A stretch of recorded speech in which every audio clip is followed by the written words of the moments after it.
gan ta ka sumo ta khiết na vậy là gì hả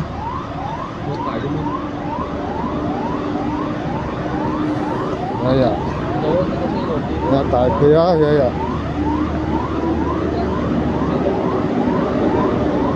đây là gì sumo khiết sum na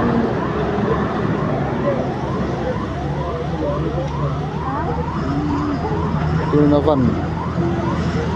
bằng hiểm lắc kêu à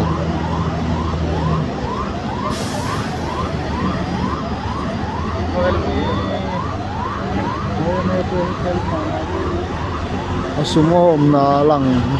hello hi avan khong le hong lắc to à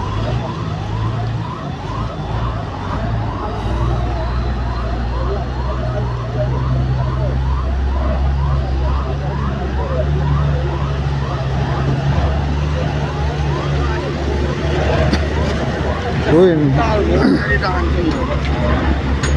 mi si te có đủ xây đầm đôi nè postmortem đi là bóp phì đấy qua nói là mi si qua qua hi